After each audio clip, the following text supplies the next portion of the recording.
Rīgas domes satiksmes departaments informē. 29. aprīlī pabeigta jaunā Slāvu dzelzceļa pārvada vienas puses laiduma konstrukcijas uzbīdīšana. Laiduma konstrukciju uz izbūvētajiem pārvada balstiem sāka bīdīt šī gada martā. Metāla konstrukciju vairākas stundas dienā bīdot ar vidējo ātrumu 5 metru stundā no Slāvu rotācijas apļu puses Salaspils ielas virzienā. Šādi visa laiduma uzbīdīšanai bija nepieciešami 2 mēneši. Konstrukcijas kopējais garums ir teju 200 metri un kopējais svars aptuveni 900 tonnas. Jau šogad uz pārvada konstrukcijas tiks izbūvēta brauktuve ar 4 braukšanas joslām. Tostarp arī gājēju un velosipēdu ceļš, lai jau šā gada nogalē satiksmi varētu organizēt pa šo jauno pārvada daļu. Sākot jaunā dzelzceļa pārvada eksploatāciju, pašreizējo dzelzceļa pārvadu demontēs, lai tā vietā varētu sākt otra jauna pārvada būvniecība ar 4 braukšanas joslām. To paredzēts pabeigt 2011. gadā. Tādējādi pēc pārbūves Slāvu dzelzceļa pārvads būs ar 8 braukšanas joslām, kas ir 2 reiz vairāk nekā šobrīd. Par citiem satiksmes infrastruktūras objektiem, kurus būvē šogad Rīgā, stāsta Rīgas domes satiksmes departamenta direktors Edgars Strots. Šogad Rīgā tiks pabeigt vairāk iepriekšējos gados sāktie satiksmes infrastruktūras objekti. Kā galveno no tiem gribētu nosaukt, tas ir Šmeļa ielas rekonstrukcija. Šī iela jau ilgus gadus bija tādā stāvoklī, kad kaut kāda darba bija jāveic. Protams, varēja uzlabot arī segumu ar ievērojami lētākiem paņēmieniem, bet bija nepieciešams veloceliņš un bija nepieciešama gājējiem droša pārvietošanās vieta.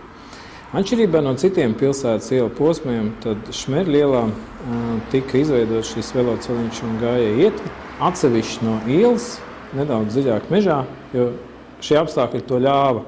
Līdz ar to es varu teikt, ka ir izveidojies ne tikai funkcionāls, bet arī ainavisks, telpisks veidojums, kas attiecīgi, es domāju, patiks arī rīdzniekiem. Turpinās darbi un tiks tūlīt pabeigti arī tiltu pār Juglas kanālu paplašināšanas darbiem. Es domāju, šī gada vasaras beigās jau tiltu paplašināšana būs beigusies. Praktiski darbi ir pabeigti objektam, kas ir gājēju tiltiņš pār Ulmaņu gatvi pie Beberbeķa ielas. Tā ir liela investīcija satiksmes drošībā, par ko mēs esam saņēmuši vietējo iedzīvotāju pateicības. Vēl noslēgumam tuvojās darbi, ir palikuši tiešām pavisam paši sīkumi, lai varētu nodot eksploatācijai veloceliņa posmu no Meža parka līdz Vecmelgrāvim. Arī šeit tātad pašvaldība ir atradusi finansējumu, lai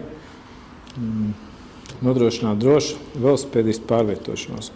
Šogad darbi tiks uzsākt ne tik daudzos objektos. Viens no tiem ir Zemgales maģistrālais mezgls, kur mājas sākumā jau sāksies darbi Bauskas ielas rajonā, lai turpinātu pievacēju dienvidu tiltam līdz Ziepniekalna ielai.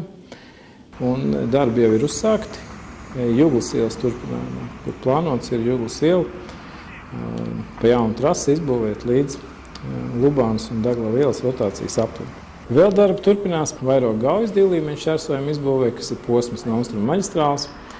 Un pēc šī posma izbūves, kas pietiekoši finansējuma apstākļos varētu tikt pabeigts nākošā gadā, tiks savienots jau Brīvības iela ar Meža prospektu, diezgan vienkāršā un saprotamā veidā. Un posms no Austrumu maģistrāles jau būs savienots un eksploatējams. Darbi turpinās arī Slāvu maģistrālā mezgla izbūvē.